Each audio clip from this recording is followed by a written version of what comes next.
Hey guys, caught me off guard. We're here in South Africa. Welcome to Masati on Sunday.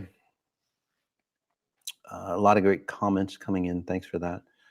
Alrighty, so we're going to do this live. We've got again South Africa live, worldly wealth, universal wisdom coming here, and we've got a lovely bunch of beautiful people here, and we're just going to transform. It's not just about say transforming our lives. We're at a point in consciousness where everything that you do, I mean, it's always been this way, but it's magnified, that everything that you do creates a ripple. So just think of it that way. Just close your eyes, just take a deep breath in.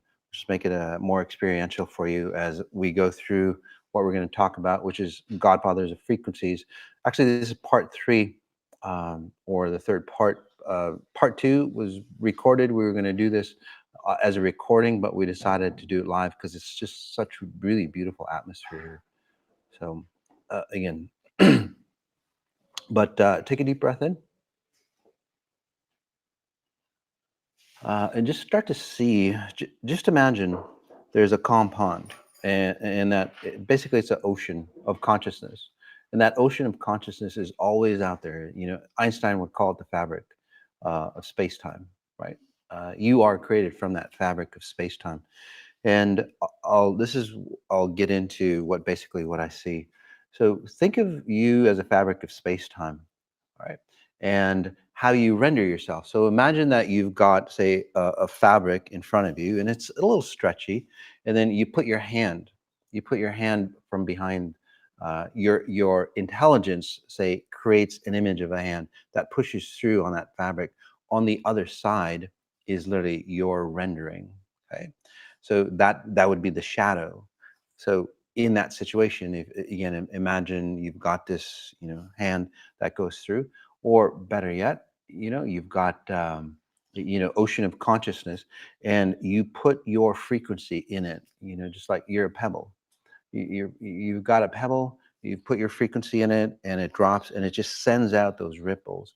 Those ripples don't stop, at a foot, 2 feet, 3 feet. You can feel somebody's presence.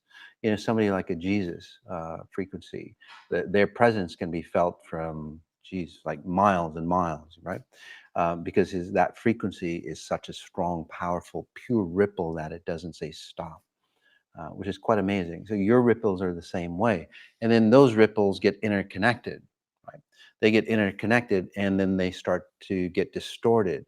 So as we say align, that's what it's all about. We hear these words, alignment, resonance, and all that, we hear that, but, we really don't know what it all means.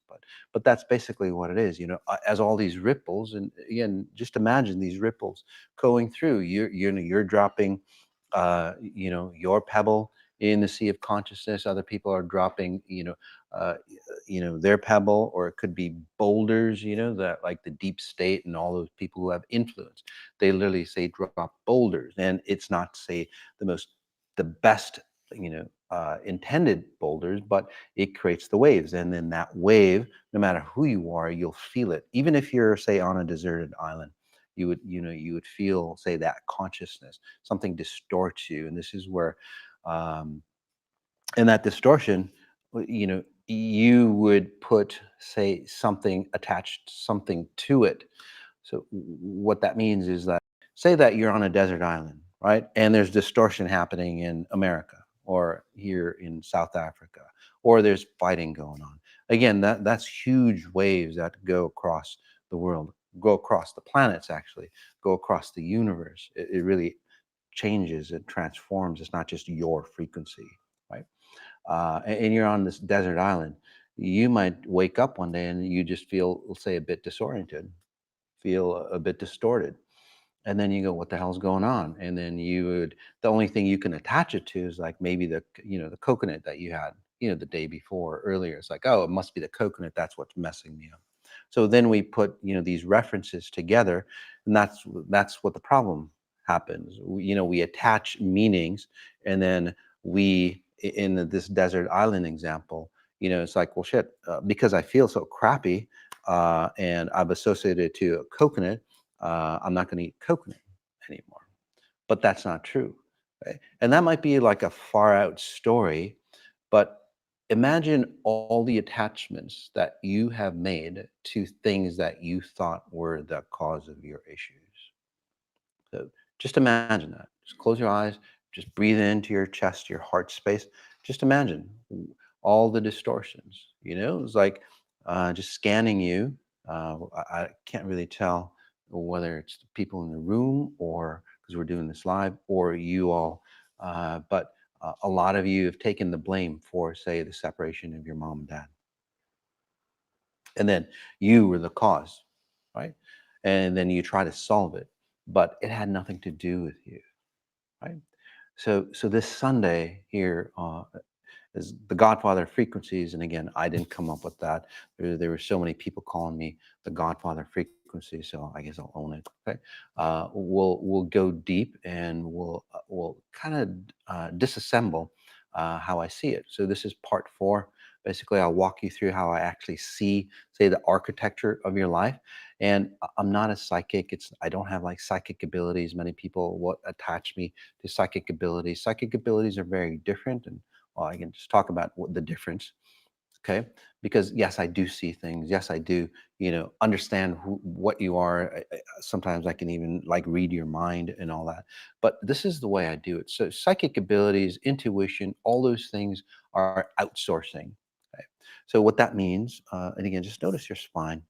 And I'll just walk you through what I see. Some of you who might have taken like healing mastery or are intuitive on your own, you might actually say render, or I can pull you in, kind of watching over my shoulder.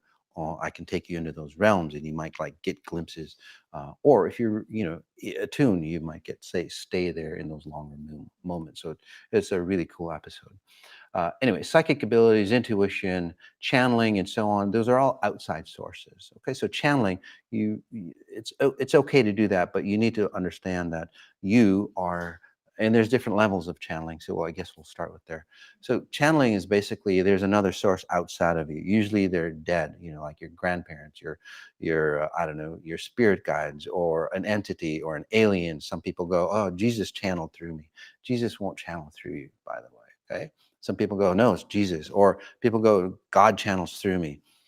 No offense, guys. I mean, you can think that, but again, it's probably a benevolent being or a being that's just so bright at your, compared to your level that you might think it's, say, someone like a God source, a Jesus or a Buddha or whoever that's out there. Anyway, so there's a source out there. The key is that there's a source out there, and then you connect to that source. It's like a telephone, right? You go, hey, they've got your number, you've got their number, and you just call them up. Okay. So that's the first level of channeling. The next level of channeling is like you've got like video conferencing, like Zoom, you can start seeing whatever you're channeling.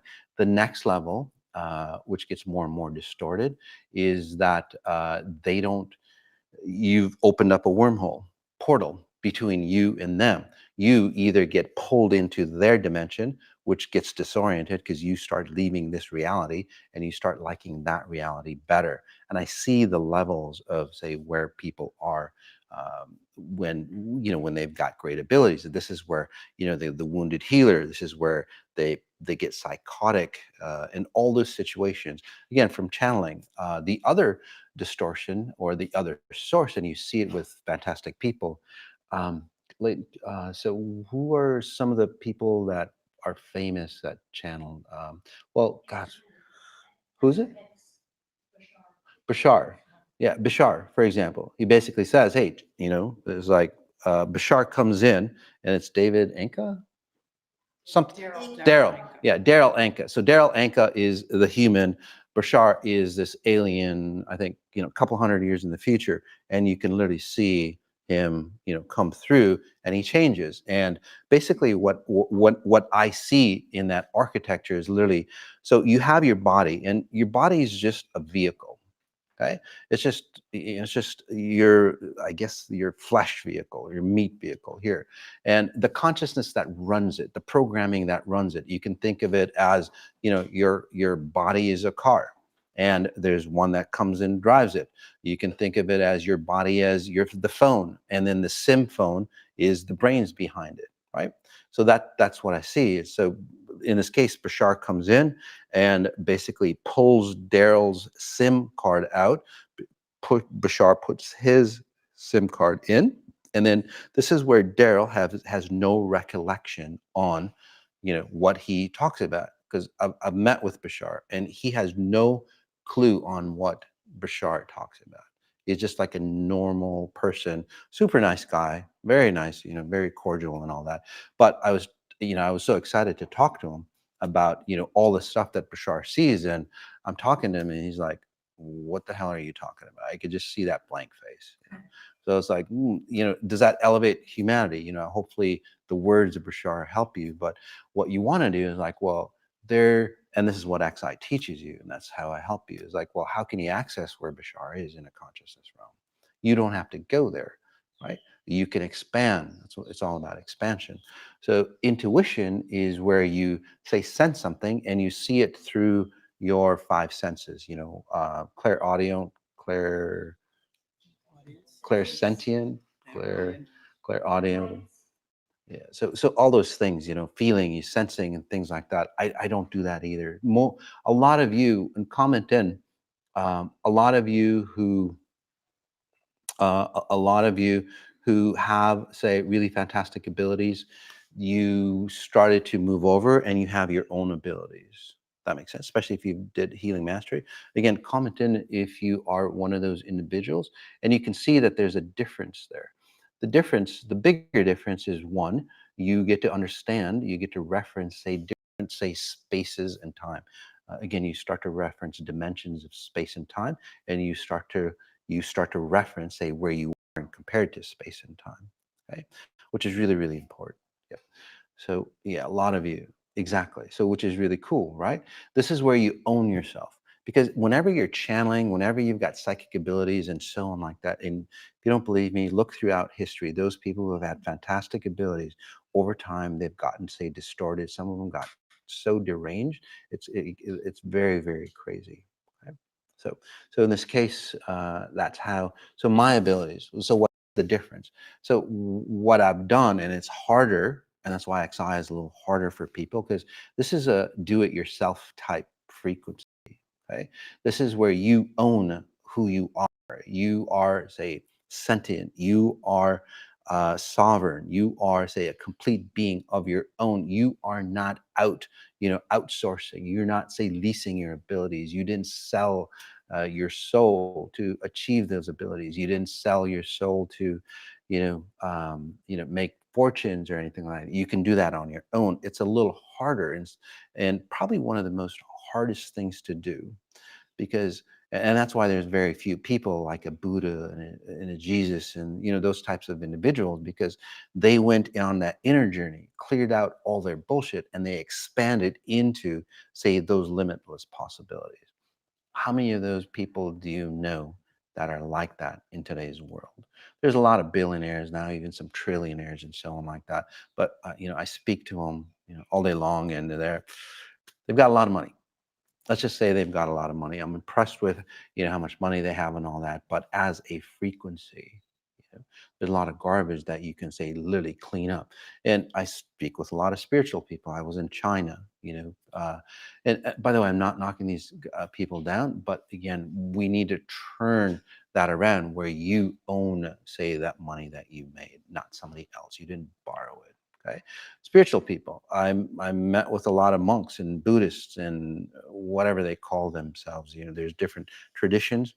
And Buddha back in the day was just one Buddha. Now, how many gods does Buddhism have now? It's like, holy hell, it's crazy. There's like hundreds of gods that they pray to, and it's like, and Buddha basically said, no, you don't want to do. I don't want to even be considered a god.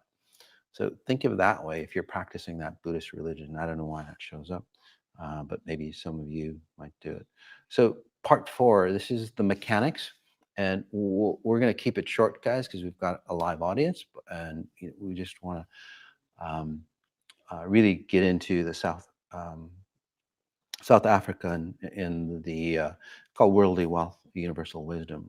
So we'll go through some of the questions. So what do you see when you work on someone? Basically, I see code, not like software, but I see, say, a knowing. Oh, so my abilities, I forgot to mention how my abilities work. So there's a consciousness that you plug into. Okay. Just imagine that there's a consciousness that you plugged into. Okay. You've plugged into and then it renders you. Okay. Imagine that.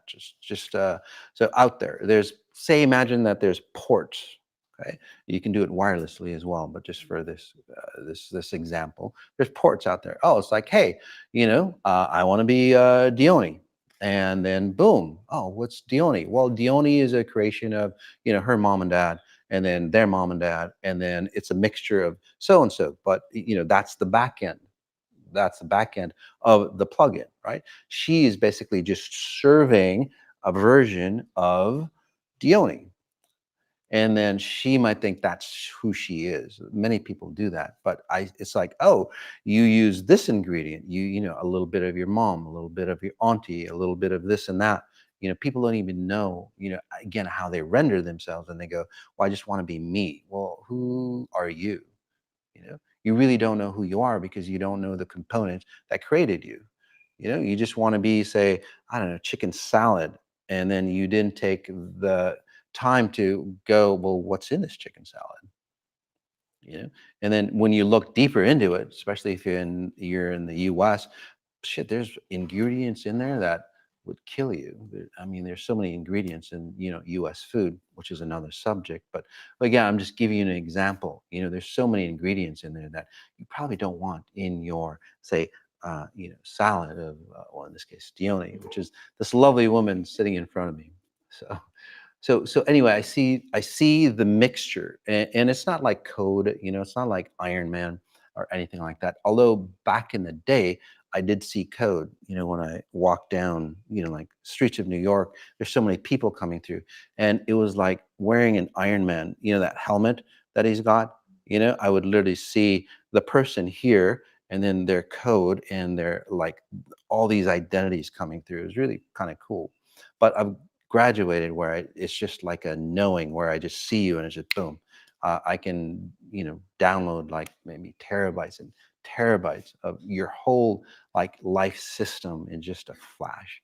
So how do you do that? Well, you have to go beyond your five senses, because your five senses is like telephone cable. Back in the day, you used to dial up, right? Dial up modem. That's what your five senses are pretty much like. That's what your intuition and so on is very slow. And then if you have a bad day, then your readings are off as well, because you're filtering it through your sources or your senses. So mine literally is like, hey, this person right there, boom. I literally expand into the consciousness that you exist in. Okay? So the way that works, I guess, if you want to just close your eyes, take a breath in, say you're living in your neighborhood. Okay, you're in your house, wherever you are. Okay, and then again, gosh, Nat's over in, say, somewhere else. Okay, and you go, oh, I wonder what Nat's doing. So instead of me traveling over to see Nat, basically what I do is I expand into, say, Nat's, say, neighborhood. And as you expand into, say, where she lives in space and time, okay, I understand the neighborhood that she's in, right? And in today's neighborhood, it's a wealthy neighborhood, it's an up and coming neighborhood, so it's the ghettos, it's whatever. So you start to understand, say, the environment that she creates herself in, and then you get deeper and deeper and deeper, and literally it can just like access literally anybody's information, and that sounds pretty invasive, but you're sending out those information. It's like, if you are tuned into it, anybody can pick it up. By the way, if you are interacting with people, they are picking it up. I just do it at a very conscious level. Okay. Most people will, no matter who you are, no matter where you go, do you notice that you get treated the exact same way? Even if you didn't speak the language, if you went to Mars, you would get treated the exact same way. Why? Because you're just sending out. It's going, hey, treat me like this. Treat me like this. They subconsciously read your code, and then they serve up what you want to be treated like. That's why everything is just so flawless. No matter what you go, no matter what experience you have, you'll go to the airport, you go whatever, and everybody will treat you the exact same way. So it becomes flawless. It becomes a flawless movie. So here in Africa, you guys are gonna have an amazing time because we're gonna delete what you're sending out, okay? Because you're not the creator of your reality, but you get to choose the reality, and that's something different as well. So again, I see the code or the software behind it. So back in the day, again, I'd see the code, and literally like numbers, visuals would show up. I could like touch the visual. It's like, oh, it's like if I see, say like I scan you and I go, oh, you've got kidney disease or something. Again, um, I don't claim to like diagnose individuals, or I'm not a doctor, but so basically what happens is like if you've got something threatening, for example, right, or the highest potential, that literally, it's like imagine a screen, and then say your kidneys would literally pop out at me here, and I go, oh, kidneys. And it's like touch screen. It's like, oh, let's see what's happening, touch screen. And then I can go deeper and go, oh, you've got well, this one gentleman, he had he had some he had some surgeries, and his kidneys weren't functioning well. So in that situation, it seems like they had left like a piece of gauze or something like that inside, when they were doing the kidney thing. And I go, gosh, you've got something there. And well, it got infected and so on, and they opened them back up, and there was something there. So it's like just literally, you can like zoom in. I mean, that's the abilities. And so, how does that work? I'm not. It's basically, it's rendering. You know how you zoom, like you have a video, right? And you can zoom into a certain aspect of that video and zoom in more. Basically, that's how my abilities work, literally. And that rendering, it's not a piece of video. It literally is, moments of space and time. And just to go deeper for you sciencey guys, time is not fluid like we see it. Time has frame rates. Okay, and I talk about this on my Substack channel, XI Science. So every frame rate is literally a still picture of you, and then you experience it as a movement. Okay, so each picture I can like literally see and then go into detail of that picture. Okay? So when I move my hands, what are you moving? Again, some people move energy, and you can see that. They can see it on, certain photographs. They can actually people, who move energy. So I'm actually moving the code. And back in the day, when I saw you, I saw, and this is where, what is it? Sacred geometry comes from. Okay, people saw still shots of sacred geometry. Okay, so back in the day, I would see, uh, and again, it's a slower method, but and I say slower compared to my abilities now, because back then, even seeing like that level of sacred geometry, and it's moving geometry, by the way, it's not just like fixed. That's just one instant of time, but in that at that level, it's faster than any quantum computer level available today. So but there's faster ways, by the way, okay, where you just know, right? So faster than the speed of light. But back in the day, I would see like moving, say, geometric shapes around people. That geometric shape would reflect back. Those geometric shapes would be around that person, and they would reflect, that light would reflect how you're created. So does that make sense? Does that make sense for you guys? How that works? Kind of like a mere reflection. So when that happens, then so people like change, they take the disease or whatever, but it's like, well, why not change the reflection? Okay. So, and that's what you do. You change the reflection of who you are. Not the reflection, but you change the source of who you are, and then the reflection changes as well. So when I move my hands, it is, gosh, maybe like Doctor Strange. I don't know if you guys saw Doctor Strange, Spider-Man. The some of the movies there. He like moves his hand and literally say creates different realities or creates different vortexes, so to speak. So that's what I do. It's at that level where you start to say open the veil. And get into different wormholes. So, if you look at, say, dimensions of your possibilities. And this is why spatial referencing is so important. Who are, um, some of you who I've helped, and again, commenting, okay, is where like you don't have multiple identities, but your personality changes. Okay. So for example, I've helped you, you might have had like 7 different, say realms that you were in. When each realm, you are a different person. Does that make sense for you? And each dimension is maybe very like a micron off. Okay. It's a very small angle off. And if you're off just a little bit, and this is where I change you or I edit you, I don't change your logic or your emotions or your belief system or anything to do in the brain. I literally go, oh, this version that you're creating yourself in space and time, this version is ill. It's got tumors, it's got whatever. But over here, I see a better version of you. Okay. And then what I do is I literally disconnect you, unplug you. Some people, they're harder to unplug than others, but literally is like I unplugged you and plug you. I go, here, let's plug you into this version of yourself. Okay. I don't create any identities for you. It's the possibilities are all there available. Okay. Again, I don't create any identity. I don't choose the identity. I get guided by your higher version. If you were awakened, you would be in that identity or that realm. So I plug you from here and I go, here, let's plug you in here. And those people who can stay in that realm, and that's a lot of you, have a harder time. But some people literally instantaneous, like within days, their tumors disappear. And we've got where they're headed for surgery. Really didn't want to have the surgery or anything.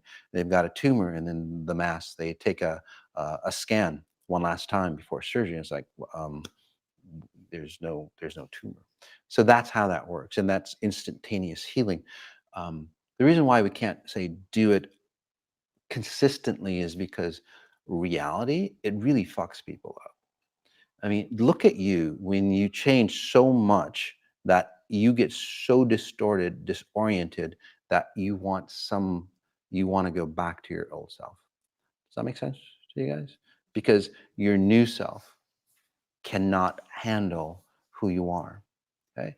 And there's a woman, she walked into a seminar and she was on her walker. She could hardly walk. She walked out carrying her walker, and about a couple of weeks later, she hiked with us up in Sedona, and she's been literally, slowed down or handicapped for half of her life. So, so those people, again, but afterwards, she didn't know what to do with herself because most of her days were spent, going to doctors, therapy and this and that. That was based on your identity. So, what identity do you have that you can let go of freely? Okay. And if you think you're faltering, if you stay in that distorted state, it's not distorted, it's an altered state. You are in an altered state, being ill, being distorted. If you stay in that state, again, you're always in an altered state, by the way. If you're living, you're in an altered state. You're not your pure self. So why not pick a better altered state? And that's what I do when I see you. So when I move, I'm not moving energy, I'm literally going, oh, let's move you here. And then, changes. When you work on depression, what do you see and how do you heal it? Well, I see the distortions that hold people in that loop. So depression usually is you're out of time, and maybe I don't know. What time is it? So if you look at people go, it's a chemical issue, and over time it does become a chemical issue or anything like that. But when I see depression, anxiety, ADD, ADHD, there's different forms of it. What depression is that your time cycle is not exactly where it should be. Okay, so can we take a breath in, guys, and just see if you guys can feel this. Okay, and you guys in the room or on online here. Okay, so and you, even if you're listening to this a recording, try it and you might feel a little disoriented. So take a breath in. One, let's just see if we can get you depressed. Uh, and I'm not going to say, think of this and that. follow the numbers here: 10, 11, 12, 13, 14, 15, 16, 17, 18, 19, 20, 21, 22,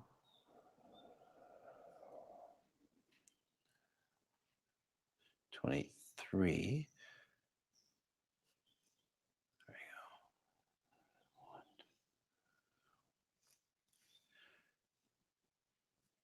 go. So let me know if you guys felt that.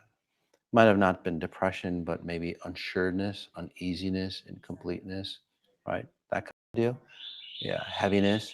Okay. So again, it's not your state of being, and this is where people, are suicidal. They go, "Oh, you've got everything you want."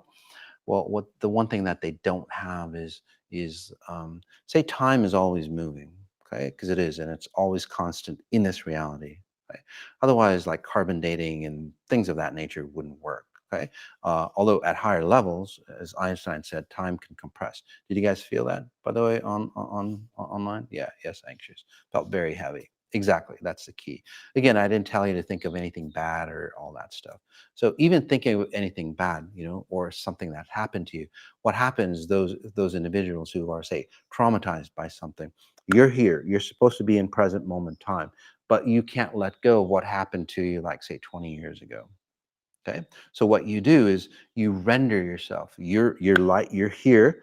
You render, you go back to, say, 20 years ago, you shine your light, or you cast upon, say, the distortions of this, and you bring it back into the present moment. It's a loop. And that's why you can't, say, get rid of that, no matter what you do, right? Unless you change your how you render yourself. It's really, really important. So what I did is literally, time is linear.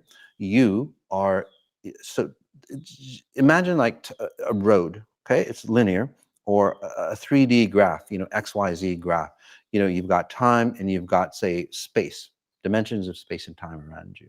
Okay, and then basically it's like I'm just moving you so you experience yourself disconnecting from, say, time.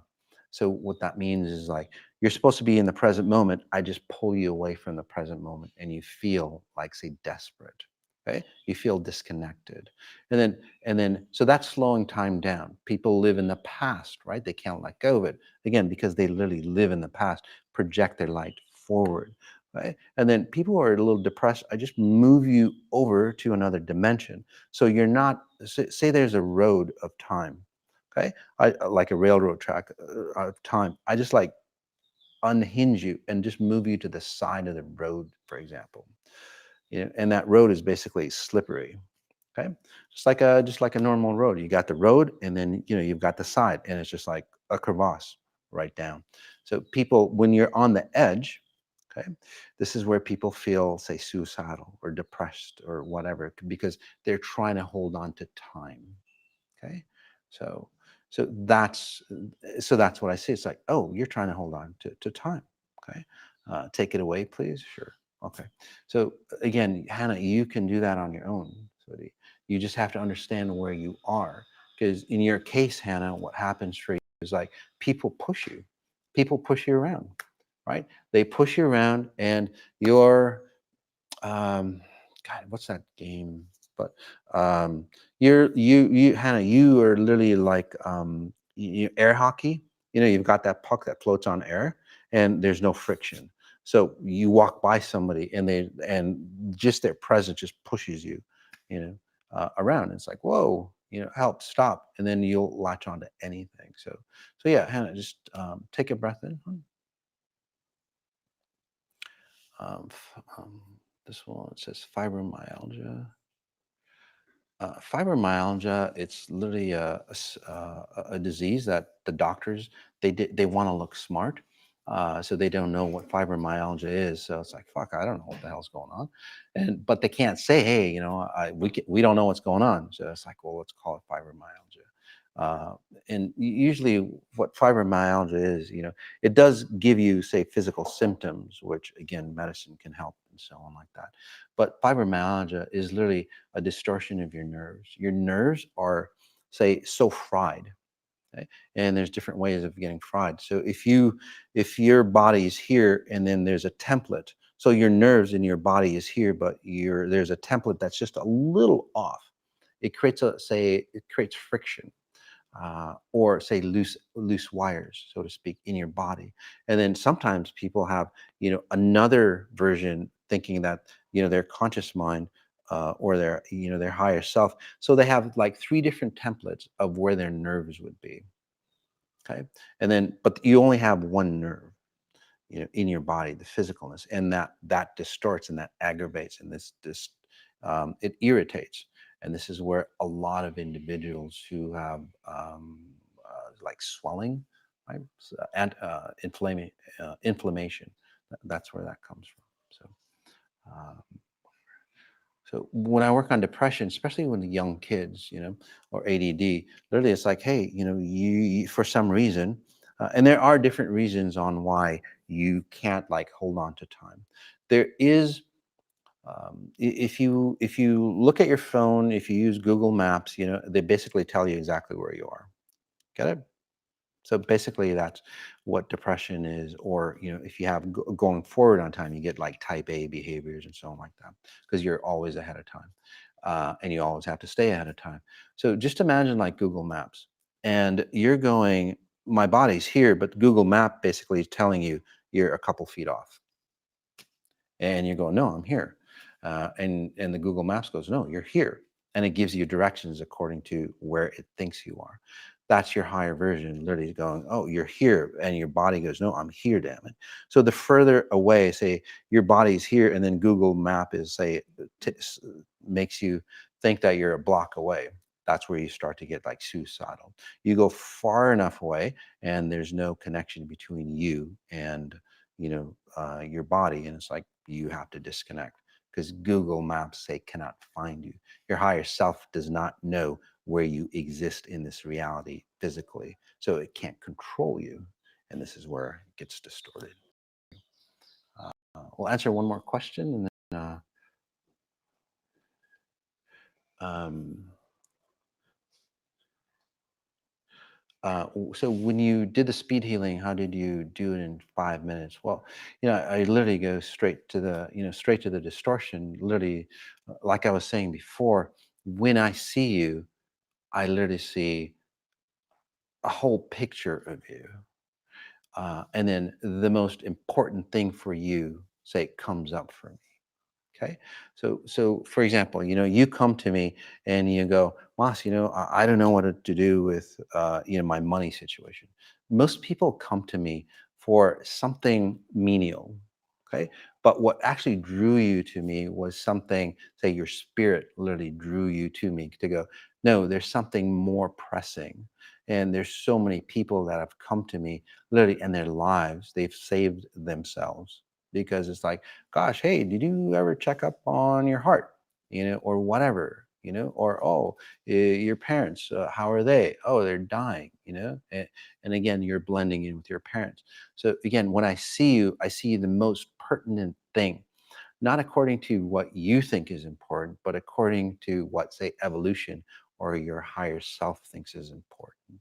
Okay. And we work on that. And by the way, I don't do that, for you. I do that with you. So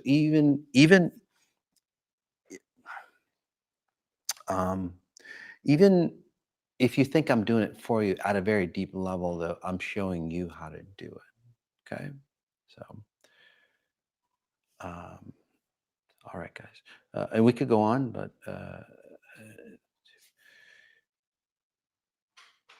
this is the light between Moss. Do you believe you need to open with prayer, opening many teach with Akashic records, or see you always connected? Yeah, I'm always connected. It's like, it's like who you are. It's just part of me, and that's the key. The knowledge, and I talk about this actually in part 2. I don't have knowledge, because knowledge is a data set outside of you. And again, I talk deeper about this, but I don't, the intelligence is how fast you process knowledge, but, wisdom is basically, and that's what XI is so powerful. Even if you don't understand it, although the words were quite clear, we don't understand it. It doesn't matter because the frequency behind the words are important, right? And so even if you're here, and how many of you have done that, by the way? You sit here and you get connected. It's like, I don't know what the hell Moss is saying to me, you know, but I need to listen to Moss on Sunday or get on his talks or whatever. And it's like, and then in a short time, depending on how, say, you evolve, and that's on you, how fast you evolve, you literally go, oh shit, it makes total sense. How many of you guys have done that? Really, it's like, it makes total sense. Okay. It's because I didn't. So, and the reason why that's a little tough for people, especially with new people, is like, I don't understand, especially people who have ego and, who have been like super successful, and they just hold on to that identity. So I don't drop down the knowledge because you can't drop that knowledge down. I can simplify it for you, but I can't cut the knowledge down into, say, little pieces for you to understand according to your little cubby holes of understanding, if that makes sense for you. Okay. Say, for example, I'm teaching you college level, say calculus. Okay. By the time you bring it down to, say, what a third or fourth or fifth grader would understand, it's diluted the power, say, of calculus. Does that make sense for you? So it doesn't benefit you. So what I do is I keep the frequencies high at that level, and this is what distorts you, because those frequencies you're not very familiar with, and those frequencies basically render who you are. So I'm already shifting you into a higher altered state, but I can talk to you at, say, a fifth grade level on, say, on calculus. So so think of it, when you're at that state and then you bring it down and you make it simple, because in this society, people want simplicity, right? They want to break it down because well, they're too lazy. Literally, they're too lazy to go, I need to expand my, say, ways of learning to include more. I just want to simplify it. Right? When you simplify things down to a level where it's watered down so much, there's no nutrition in it, it's not beneficial for you. Right? So again, do a little harder work, push beyond your comfort zone. Don't let media or anybody tell you, it's like, we'll just do it so simple for you. Because you basically dumb yourself down. You don't expand, you become numb and you become a walking robot. And it makes it easier for, government and so on like that, your spouse or whoever, to like control you. So as we close, again, open up, guys, push yourself a little bit more, get uncomfortable. That's what XI does. But if you start to notice, when you get uncomfortable, you stay there, you'll go, gosh, this actually feels good, because you're taking back, your power. All right. All right, guys. We could go on, but again, we'll do another talk on when I work on one person, every in the audience, yeah, all that. Okay, we can talk about all that some other time. Uh, all right, guys. As we end, notice what you notice, and then notice the detail of what you're noticing. All right, peace.